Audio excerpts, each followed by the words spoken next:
Are you ready to unleash your full potential and become unstoppable in your success and leadership? Welcome to the Unleashed and Unstoppable podcast, where we provide powerful insights and strategies for coaches, corporate leaders, and entrepreneurs. I'm Alexis Carpenter. And I'm Carol Register, and we're certified master neurocoaches who are passionate about helping you overcome your limiting beliefs and optimize your performance. Each week, we'll be sharing actionable tips and strategies using neuroscience, from interviews with industry experts to solo episodes, to help you lead a life of power, purpose, and possibility on your own terms. Join our community of like-minded individuals. Hit subscribe now, and let's be unleashed and unstoppable together. Wow, here we are again this week. So excited to be with you, as always, bringing you all the information on leadership, neuroscience, and wealth. And Alex, Leanne, and I love to dive in, and we love to bring you special guests who can really speak to you, speak to your heart, share some gold, some absolute gold for you to live your highest and best life in your highest potential. So, Alexis, I'm so glad you're here, and it's really nice to meet you. I just was checking up a little bit on your bio because I know you in person and just fell in love with you immedately. And it was really interesting to hear about your abrupt corporate exit due to workforce reductions. That must have been so hard, and how you've turned that around to now fuel your passion for ethical layoff strategies under pressure and proactive disaster avoidance plans. I was like, what? How amazing is that? Plus all the people that you have onboarded and successfully exited, compassionately exited. And I really love that. Would you share more about yourself? Yeah. Oh my gosh. Well, thank you so much for having me. I am so excited. I love being in a room with high achieving women. So I appreciate your time today. So again, I am Alexis, and I am a high performance coach. I'm a culture consultant, a speaker, and an author. My memoir is coming out this year. So all things multi-passionate. Yeah. Exciting. Oh, yeah. And so yeah, definitely working with corporations, helping them compassionately offboard, and also build the structure. So my philosophy is start with the end in mind. How do we want people to feel when they leave the company? And then we can work our process all the way down to onboarding somebody. And that process has worked for me for over a decade. So I'm super passionate about helping other corporations do that, because why not? People first, right? We're human beings, and I think we can do it a little bit more understanding and compassionately. That's really amazing. And I imagine you work across the globe, but are you located in Vermont I now? am. Wow. Yeah. And I bet it's fairly warm there. I wish it was warm. It's so I was like, cold. Vermont, isn't there mountains? I was being funny. Yeah, definitely funny. Because Alex, Leanna's in Canada where it's like minus Oh, 20, and I'm in Florida, so I think cannot it's warm, relate. and I was like, it's warmed up like quite a few degrees, but yeah, it's still yeah. comparatively cold for some places, for Carol down in Yeah. Florida. And Oh, you have years and years of experience doing this, and also working remotely. What's your favorite part of being able to bring what you bring to the table to help corporations to be able to have a successful exit plan? yeah, I would say that my favorite part is when it clicks. I love seeing that connector of oh, there is another way, right? And I don't think that there's really much fault. I just think it's the undereducation of how we can do this compassionately. Most of the time, I know for myself, when I had to offboard 150 people, that was one of the most stressful, Yeah. anxiety-ridden times of my life. And I decided to take that and just turn it a little bit different and, use my passion for people to help them have a successful exit versus them having to take on the burden of the stress and anxiety. And so when we go through this process and really what it looks like and how it benefits the company in the end is that click moment. So I love seeing the realization of oh my gosh, like there is a different way and it works so Yeah. much better. Wow. So yeah, that would be my favorite part. I Yeah. love that. I was like, could you walk us through? Because I've been in positions where I don't like using the word like letting someone go, right? Like I'm curious to hear like another way of perspective because in leadership roles, like I think in a variety of areas of life, right? Like there is these moments of, let's say, departure or new journey. And I'm Mm. just curious to see, because even if, as you said earlier, like people first, that Yeah. people first can apply in so many different areas of leadership and in life. So I'm really curious. I'm always, I find that we learn some of these things and we realize, oh, well, we can use this in a variety of different areas. So I'm just really curious of what are some other ways to look at it, right? Because there's the conditioning, right? There's always like, this is just the way that it always went. This is just what it's called. Like, yeah, how do we, it sounds like you've been able to find this other way to approach it. And I'm just curious for those listening, like, so they can go into anything in any situation with that Yeah. people first mindset and looking at it and knowing that there's knowing the different way because you've mentioned it, but actually being confident in being curious of like, how could I apply this in different situations? Yeah. Yeah, I think so. For me, thinking of transition, it reminds me of change. Like any type of Yeah. change is always hard Yeah. and uncomfortable because we don't know. It's an unexpected. So I love the fact of even if we weren't going through layoffs or anything like that, any really difficult transition, even somebody getting a promotion and moving to Mhm. another level, like how do we successfully set that person up Yeah. that's coming in after us, right? Like building the bench. How do we do that Mhm. and set them up? But and for me, it's always the three pillars. So communication, connection, and relationships. Yeah. And so Mm. that's what I actually help people do is build, that communication that is Yeah. easy for their people to understand. So, a lot of times people are like, okay, how are you going to tell me what my company needs? And I always say, I'm not Mm. going to tell you. I'm going to have your people tell you. And so I start with employee Love. engagement surveys. And what that does is allows them to actually hear the real-time feedback from their people that are in the day-to-day, that are Yeah. feeling the pressure, that are feeling maybe the joy of like, we're growing really fast, but do we have the capacity? Are we on this trajectory of growth where I have the Yeah. appropriate amount of development? And so with these types of skills, it's really Wow. setting them up for the whole process. And that's why I always say start with the end in mind, because Mm. when I know how I want somebody to feel, whether they're retiring, whether they're getting a promotion, Yeah. um, whether they're moving completely to different departments. Maybe we're going from marketing and all of a sudden I want to be an IT specialist. And so we're going to that department. Those are two totally different worlds. And that's also different types of communication with so thinking of marketing, very creative and a lot, outspoken, have a lot of ideas, very ideation motivated. And then you have IT that sometimes is more reserved and kind of closed off. And yes, they're excited about what they do, but it's two totally different environments and Yeah. atmospheres. And so if we can think of this and not in a sense of like we're only going to be prepared and have this type of conversation and communication when we're in crisis, but rather we're Mm. just going to open this line of communication. That way, when we are in crisis, our people know and trust us and feel safe that Yeah. we are going to have their best interest in mind. And so, really, I think it's the whole journey. It's from the onboarding process.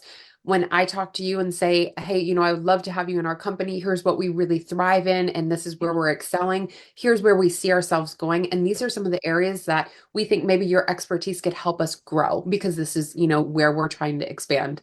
Um, but then also, like, what does your training look like? Are you investing the time and the resources in your people to Mhm. have, again, that open line of communication? Are you connecting with them from day one? And then, on day 120, do you still have that same connection? Are you Yeah. walking down the hall and saying, hi, Alex, how are you today? Like, how are your children? And like really connecting on a deeper level. And it doesn't mean that you have to know everything personal about your people, but when you know more than a name, somebody feels so much more value. And when they Yeah. feel like they're a part of the bigger picture, they're willing to go to the end of the earth for you. And I know this to Yeah. be true because I've seen it happen time and time again. And so, really, when we think of it as an evolution of a Yeah. process with communication, connection, and those authentic relationships, offboarding or transitioning out, any of those types of processes really become okay, how are we going to come together? And all of the people that are with you understand and know this, this might be a business decision, this might be an industry-wide decision, this might be an economical decision.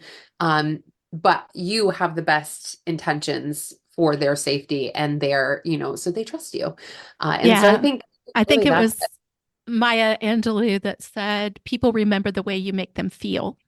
And yeah. you're directly addressing that. And also, what I hear very much interwoven in what you were just sharing with us is you are the vanguard of corporate culture, right? And the development of it. And how do you incorporate corporate culture with the exiting process? Like, are you working with the end in mind, right? Mhm. Going back from the very beginning, reverse engineering. And is this a part of your process as well? Yeah, yeah, that's like the whole process. I like to call it the culture collective blueprint. And I call it, right, the Mm, blueprint, really thinking of the process, and then the collective, because it's everybody. It's not mm, just executives, it's not middle management, it's not entry level management, but it's the whole organization. yeah. And when we really decide to bring everybody in as a collective, that's when we see the shift. And then everything happens, right? Our revenue grows, our clients want to give us more business, they're referring us more. We can bring on employees, but we're also retaining those employees. And we have processes. So people are evolving and they're growing with the Mm, process too. They're not just staying in the same departments. And we get I to love that. avoid, like when you're on vacation, and instead of, your phone blowing up because you're the only person who has the information on how to do the job, Yeah. your whole team knows how to do the job and they feel confident, and they're only calling you to say, hey, we had like this went so great. I just wanted to tell you we got a win. Or just that quick touch base instead of Mm, like the constant, I can't even relax, I can't breathe mm, because everything relies on me. And it avoids that. And really, it does start with communication, right? When people feel that they can come to you, yeah. or that you're telling them, maybe not the whole thing, the whole picture, there are some things that you can't, divulge. But Yeah. um, when you have that set of communication with your people, it really transforms everything. It truly Yeah. does.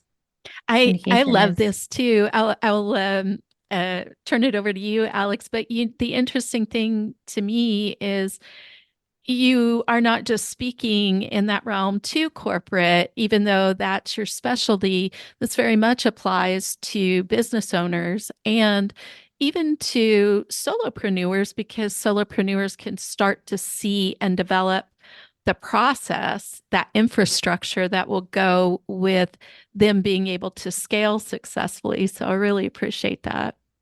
well, it's Oh, that foundation, right? Of like, as you said, the values, what's important to you, that company culture, whether you're 1 or 100, right? Yeah. Um, so Alexis, you mentioned something earlier, and I want to loop back because I know in the space of leadership, it is such a powerful tool, and I feel like it's not used enough. And what it was feedback.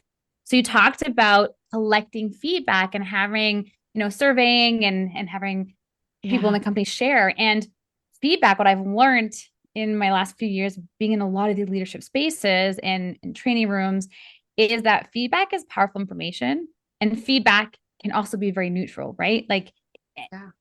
and I know for myself too, like really learning and understanding what that means in terms of like feedback is neutral and then feedback is very powerful. I love to hear from you in terms of when you present this to some of the managers and CEOs and whoever you're working with. I'm curious, first of all, if that is like the moment you talk about feedback, if it's well received, and if it isn't, how do you work with them to Mhm. so that they can step into seeing this as a really positive thing and that it is neutral? Because I really feel that any of our leaders listening today could benefit from maybe having a perspective shift Yeah. in being hungry for feedback, right? And being hungry to be coachable versus wanting to avoid the feedback. So be right, or always searching for like positive feedback, really being Yeah. able to, I think, level up in their leadership to be open to that, whether it be, quote unquote positive or some feedback that might be a little bit more difficult to hear. So yeah, I would love to hear how you navigate that with your leaders you work with. Oh my gosh, such a great question. I love this question. So sometimes it comes in the form of they don't actually get to see the direct feedback because it's a lot of Mhm. data. I like to collect it and I put it together in a way that says, okay, here's all of like our really great feedback. This is the strengths. Here are some of the areas where your people are really saying, I could use support here. This is where Yeah. maybe I don't feel as much um I don't feel that we have it all together right here, maybe. And then I create an action plan. So I like to eliminate the process of the leader having to like think of all of those things, Mm, right? Because they're yeah. in the day-to-day, they're in the mix. And sometimes it can sting to get feedback. And then also you have a lot of times if it's directly going to the leader where your people aren't going to be as honest because, when they're like, can Mm, they tell who this is? Is it really anonymous? But when you have a Yeah. third party person doing it, then you take that bias out, right? So I can weed through the information. I can read between the lines. Like a lot of Mhm. times there's things that come up of like favoritism. That's a really big mm, thing. Like my leader favors these people, but I'm never seen. When really it's just a lack of communication. Maybe that leader just feels really comfortable and confident with these other people, but they don't have the skills to build a relationship with these other individuals that are feeling that. And so I think that's such Yeah, great feedback because then you it can say, okay, is. yeah, right. And like, how can we open this line of communication with Mm, everybody? How can we Yeah. create icebreakers that are going to feel comfortable instead of like uncomfortable? How can I get to know individuals and like maybe we can implement things in our morning meetings or in our huddles or Yeah. start taking feedback. But I think the essential thing that I see a lot is people do surveys and they get the feedback and they're like, I did the thing, and then they leave it mm, and they do nothing with it. Yeah. And so it's almost like you asking your people to be vulnerable enough to share with you what they feel are experiencing, and then you don't listen. Yeah. And so Yeah. that right there is a huge disconnect of trust. Mm, So I say mm, if you're going to do this, maybe start with a few questions where it's specific information that you're looking to get feedback on so that you know that you can take that feedback a little bit more productively. Um, Oh, and then excuse if me. I thought I was going to sneeze. and then maybe if you can't, maybe you delegate to somebody else who can have that biased opinion where maybe Yeah. they're not direct reports.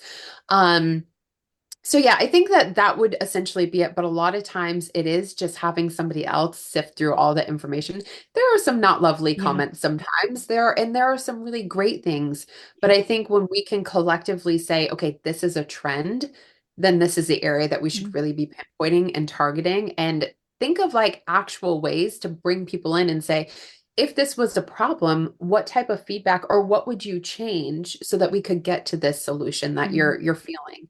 Yeah. And really bringing people into the mix. I think that is a component we miss all the time is saying, mhm. there's so many opinions, there's so many ideas all the time. Like some of these companies have 10,000 people, Yeah. 10,000 people with ideas that are Yeah. happening every single day, and giving them a moment to just say, take a minute and what would you do in this situation? And Yeah. you could find some really beautiful answers to some solutions that maybe we Wow. wouldn't think of as leaders. I love that. I'm hearing leading by curiosity, really. It's getting Yes. curious. And I think a lot of times it's easy to get wrapped up when you are the leader that everyone looks towards you for the solution and answer. Where in fact, really, Mm, if you're looking at building it by backwards by design, it, as you said, it's people first. It's the culture, it's the values, and Yeah. really empowering everyone to be part of the culture, to be part of it. So no matter if they're, say, maybe a consultant or maybe there's not someone that's maybe full time, that they're still part of the environment, the mission, the vision of Yeah. whatever you're creating. And so I Yeah. think that's so easily, it's easy to get lost with that because when you are, as you said, like doing all of these things, it's Yeah. really Yeah. easy to get lost with all the results Yep. and lose sight of the community and the connection and the communication piece. So thank you for reminding the listeners because that happens even at the home. I would say Yeah. even in the house, right? Even with families, it's the same thing. It's easy to get caught in the day to day and all the things that are going on versus just taking a second to kind of get on the same page, hear each other out where people are coming from, so that Yeah. yeah, you can kind of build things together, right? I guess not in silos is kind of what I'm also kind of hearing you sort of say underneath that. So yeah, Yeah. powerful, Alexis. Thank you for sharing that. Yeah. Yeah, of Very course. much Thanks for the so. question. Yeah, it you know, speaking to us, and what's something that you feel like is a key thing that we can walk away with today that we can really hear and understand about, what you're involved in and what you're producing and helping. I mean, such a beautiful journey, but if you had to hone it in, what would that be? I think if I'm understanding the question correctly, what is it that I'm delivering at the end for them? Well, what would you say is like if you had to prioritize the number one thing that you Mm. deliver out of all of the things that you've shared with us, what would that be? Oh, okay. I would have to say connection. I would say Mhm. connection through and through. There are Yeah. so many studies with the power of connection, and that if I feel like I'm showing up to work and maybe you greeted me at the door and I had a terrible day, I spilt my coffee, like somebody almost hit me, whatever the case is, I come into work and I'm like already in this weird emotional state, right? But Yeah. then my leader is at the door and says, "Good morning, Alexis. How are you today?" I'm instantly going to shift. First off, because I was acknowledged as a human being. And second, because somebody just asked how I was. Maybe Mhm. we look over people, but I think if we could really take one thing, if you could connect, and even if it was one person a day, Yeah. imagine that one person going to one person and that one Yeah. person, and it just spirals because that's what we do. Like when I feel good because somebody made me feel good, I immediately want to give it to somebody else. And Yeah. so if we want to start to have better cultures, it could be as simple as saying good morning to your people. Wow. So connect. Yeah. Yeah. That acknowledgement, right? That Mhm. and where people feel we all desire to feel seen and heard. Yeah. And it's such a powerful thing. And yeah, it's something that I think is very expansive. We underestimate the power of it because we are from a quantum and from a spiritual perspective, we are all connected, right? We're valuable, we matter, we're here for a reason. And so prioritizing that connection piece as the first step to take is just so incredibly expansive in my mind, and elevating. So thank you for that. And you said earlier like about people want to be seen, right? So it goes back to it doesn't matter what somebody's doing. I had a moment actually the other week, and I couldn't remember who said it to me in the moment, but I remember, just kind of like having this discussion, right? Mm, And the automatic is, right, we want to fight, flight, or freeze. And I found in the moment of like wanting to like, I got a little defensive and I was just not paid attention to what was happening. Like I didn't say anything, but I was just noticing myself. I was curious about what was happening. And then it hit me later that evening that this person just wanted to be seen. They weren't mm, coming for a solution. They weren't coming for advice. They literally just wanted to be seen and heard. mm. Yeah. And Yeah, I say this a lot. Like, I really wish I knew back then what I know now when I was in my role as a director, because things like this, like what you're saying, Alexis, is really is taking me back to like, oh yeah, yeah, that situation. Oh yeah, that situation. So that power of communication and understanding that everybody wants to be seen and heard. I mean, I know, Carol, you will say that multiple times on this podcast, right? Like we see mm, you, we hear you, we stand for you, and we really truly do because yeah, it is so easy to get caught up in the day to day. It is so easy to get caught up in, the the KPIs and the goals and all that, right? It's so easy to. And just to take a second to just connect, yeah, right? Have the person feel seen and heard. I mean, in my own experience and in Carol's experience, and I'm sure for the listeners, when you take the time to do that, like you said, it completely can change the trajectory of somebody's day, but also ultimately their productivity and performance too, Yes. right? So thank you for driving that home and revisiting that yeah, concept. Yeah, I love that. And it's so true, the KPIs met like portion of it, right? That is an operational responsibility, but thinking about how and checking in with yourself, right? yeah, Like as leaders, Mm, like we have to yeah, be that example too, and we have to show that we have the ability to say, okay, it's time to take a like step away for just a moment and like reset, whether that's yeah, walking around the building, maybe saying hi. Um, the connection is also going to help with our mm, stress and fatigue, and yeah, the yeah, walking around is going to rejuvenate us too. So I think yeah, all of that's important, and for every leader, like I know, and I've seen them, they're so bogged down by everything that Yeah. sometimes that 10-minute reset can really change your day and can really change like how you see your metrics and KPIs. And what might have been a problem could then be like, oh, actually, this is an opportunity for X, Y, and Z. So just, yeah, take The care of power of you. the pause, right? There's the Yeah. power of the pause and how it can Yeah. contribute to your creativity, Yeah. right? Yeah. Yeah. Yeah. Even just doing a breathing exercise, I can't tell you how many times I have thought, okay, the sun's just right. I'm going to go grab my tennis shoes and my shorts, get out there, go for a short walk, and then I'll delay it. And all of a sudden, it's an hour and a half later, and I've like missed the opportunity.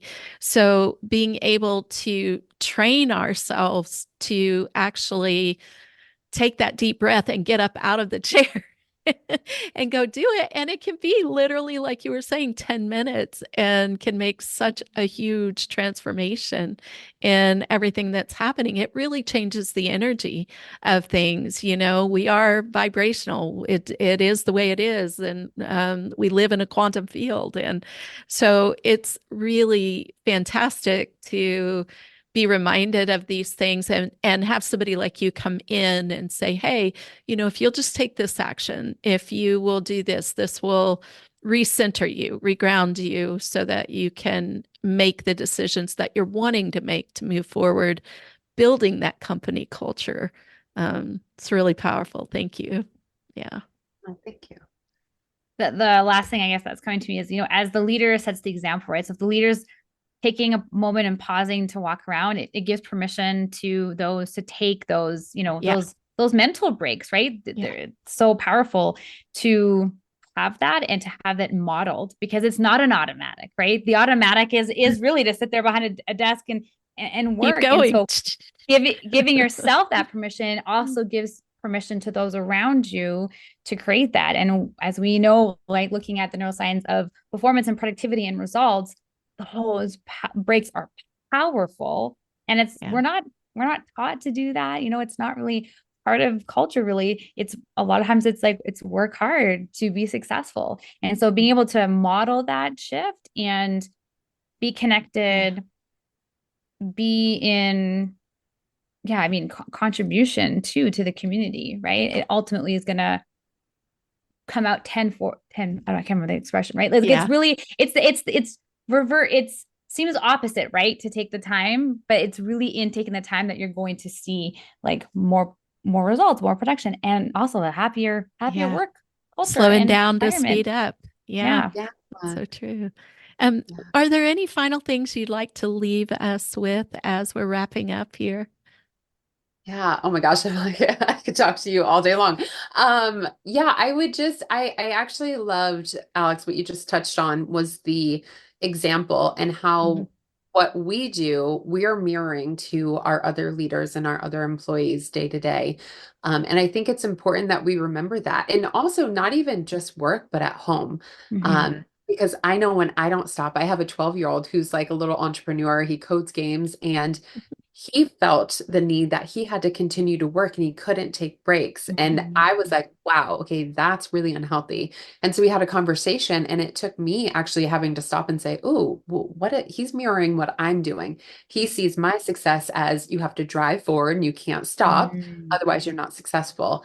And so that for me was a really great reminder. So just remember and be conscious of the people around you that we are showing the way, right? Like other leaders are coming up and they might think that I have to go, go, go, and I can't stop if I'm going to be successful. But truly, when we do pause, that's when we actually are so much better. And it's not saying that we can't be high achievers because we are. We just have to be healthy about it and be conscious. Wow. Thank you for that. That was beautiful. And yes, wholeheartedly on the journey, on the journey for sure. And thank you for being here, Alexis. It's been lovely. I'll give a shout out to Chris Winfield and Jen Gottlieb and our connection through Super Connector Media and helping one person every day, was what you made me think of. And it's just been really wonderful to have you. Any final words, Alex? Well, just wondering, if the audience is listening and they love to connect with Alexis and learn more about her, how can the audience connect with you? Yeah, I would love anybody to come to my LinkedIn world, and you can find me on actually most all platforms at Alexis M. Carpenter. And yeah, you'll find me on Instagram, LinkedIn, and Facebook. Not TikTok yet, but I'll be there soon. I feel you. Yeah. Oh, it's been lovely to have you, listeners. We are going to have all of her links in the show notes and so that you can connect with her and, really have that fabulous corporate culture that you desire and high level leadership, stepping into that and being able to build a journey for those that are on your team from onboarding all the way to a successful and compassionate exit. So, thank you again. We're so glad you were here, and we will see you next week. Ciao for now. Thank Bye. you. Bye. Thanks for tuning in to another episode of the Unleashed Unstoppable podcast with your hosts, Alexis Carpenter and Carol Register. If you enjoyed this episode and you'd like to help support the podcast, please share it with others. Post about it on social media or leave a rating and review and subscribe. That's all for this episode, Wildly Ambitious Leaders. See you next week.